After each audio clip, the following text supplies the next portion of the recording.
Aku masih ingat betul bagaimana binar di mata itu padam. Randy, lelaki yang dulu begitu gagah dan penuh tawa saat meminang putri tunggalku, kini tak lebih dari seonggok raga tanpa jiwa. Sudah 6 bulan berlalu sejak pemakaman itu, tapi dia seolah masih terjebak dalam labirin duka yang sangat pekat. Siang itu, dia duduk di sudut teras rumahnya yang mulai berdebu. Matanya menatap kosong ke arah taman, mengabaikan Aris, putranya yang baru berusia 3 tahun. Aris berkali-kali menarik ujung celananya, meminta perhatian. Tapi Randy, dia seperti berada di dunia lain. Hatiku perih melihat pemandangan itu. Sebagai seorang ibu, aku tidak hanya kehilangan putriku, tapi aku juga merasa gagal melihat menantuku hancur seperti ini.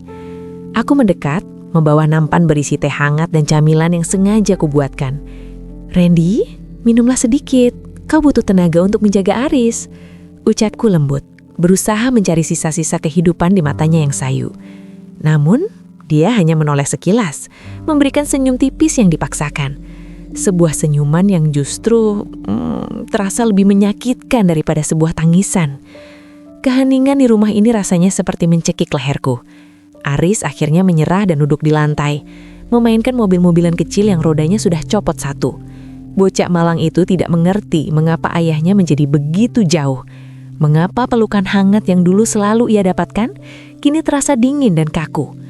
Aku berlutut di samping Aris, mengusap kepalanya yang mungil, sembari melirik Randy yang kembali tenggelam dalam lamunannya. Penampilannya sangat tidak terurus. Janggut tipis mulai tumbuh liar di dagunya, dan kaos yang digunakannya, sepertinya sudah tidak diganti selama 2 hari. "Randy, kau tidak bisa terus begini," kataku lagi, kali ini dengan nada yang sedikit lebih tegas namun tetap penuh kasih. "Aris membutuhkanmu. Dia masih terlalu kecil untuk menanggung beban kesedihanmu sendirian." Randy menarik napas panjang. Bahunya merosot seolah beban seluruh dunia sedang menindihnya. "Aku tahu, Bu. Tapi setiap kali aku melihat wajah Aris, aku melihat dia. Aku melihat bayangan yang sudah pergi. Rasanya sesak sekali." Suaranya serak, mencerminkan keputusasaan yang sudah mencapai puncaknya. Malam itu, setelah pulang ke rumahku sendiri, aku tidak bisa memejamkan mata. Kamarku terasa begitu luas dan sepi. Suamiku, Mas Bambang, sudah mendengkur di sampingku. Dia adalah tipe lelaki yang praktis dan, jujur saja, kurang peka terhadap emosi. Baginya duka adalah sesuatu yang harus diselesaikan dengan waktu, bukan dengan percakapan atau pelukan. Aku menatap langit-langit kamar, memikirkan nasib cucuku dan menantuku yang sedang merana. Sebuah ide muncul di kepalaku, sebuah rencana untuk membawa mereka keluar dari kegelapan itu.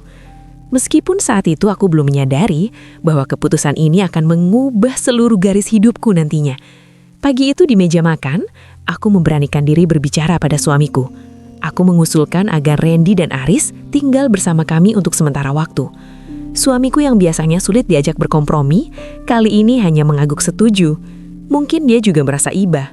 Atau mungkin, entahlah, dia hanya ingin suasana rumah lebih ramai agar tidak perlu terlalu banyak bicara denganku. "Terserah kau saja, Nanik, asal mereka tidak merepotkan," jawabnya singkat sebelum kembali fokus pada koran paginya. Aku segera bergegas menuju rumah Randy.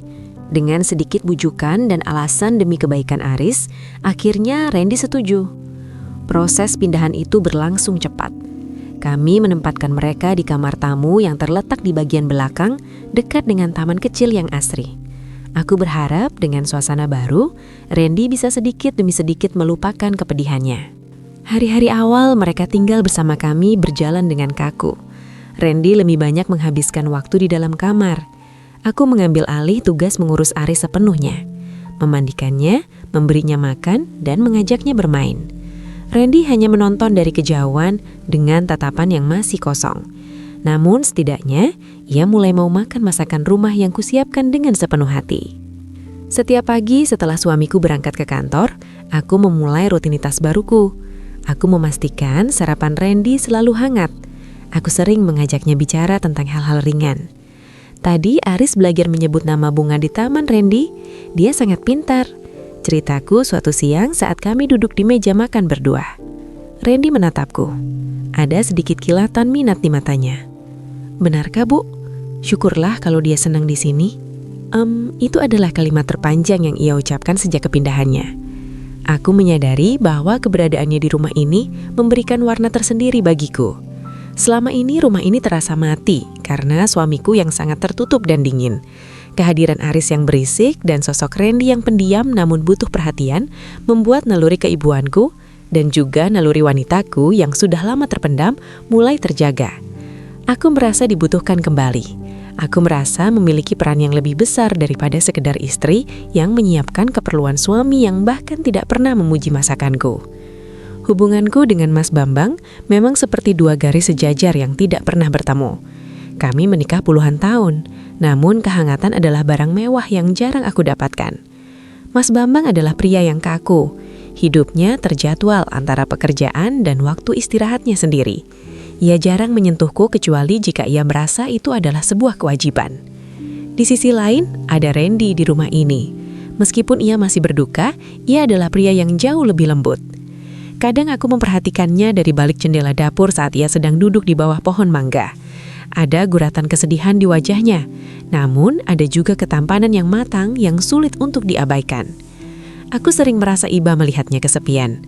Perasaan yang sebenarnya, sangat ku kenal, karena aku juga merasakannya setiap malam di samping suamiku yang tertidur lelap. Suatu sore, hujan turun dengan sangat deras. Mas Bambang belum pulang karena ada rapat tambahan. Aris sudah tidur pula setelah lelah bermain.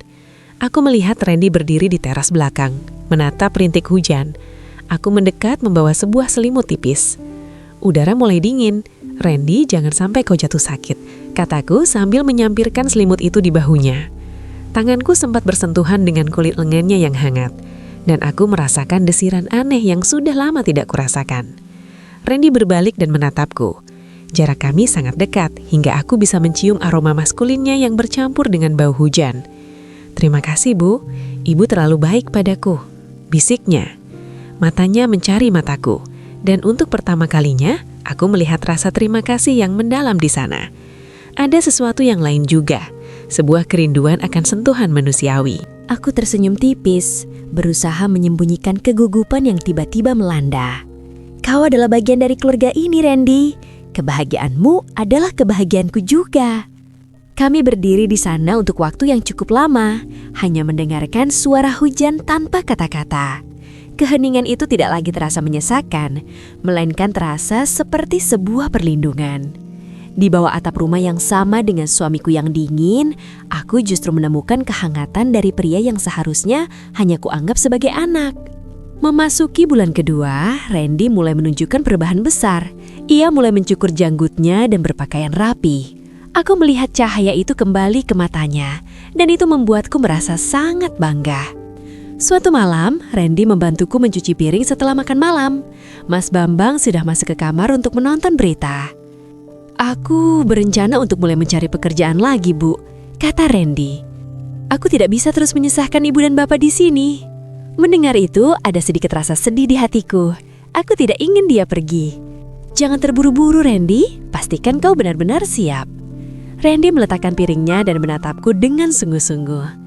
Ibu benar-benar menyelamatkanku. Kalau bukan karena ibu, mungkin aku sudah gila karena kesepian. Ia meraih tanganku yang masih basah oleh sabun, menggenggamnya erat. Sentuhan itu tidak seperti sentuhan menantu pada mertua. Ada tekanan yang lebih dalam. Jantungku berdegup kencang. Aku seharusnya menarik tanganku, tapi aku tidak melakukannya. Aku justru menikmati kehangatan jemarinya. "Aku senang bisa membantumu, Randy," bisikku dengan suara yang sedikit bergetar. Kami berdiri diam di dapur yang remang-remang.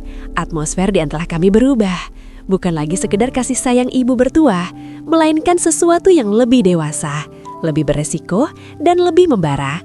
Sejak malam itu, tatapan Randy padaku berubah. Ia sering memperhatikanku saat aku memasak. Ada binar pemujaan di matanya yang membuatku merasa kembali muda dan cantik. Aku mulai lebih memperhatikan penampilanku, mengenakan daster yang lebih pantas, dan menyemprotkan sedikit parfum saat tahu ia ada di dekatku. Konflik batin mulai merajamku setiap kali aku menatap cermin. Siapa aku? Aku adalah seorang nenek, seorang ibu mertua, dan seorang istri.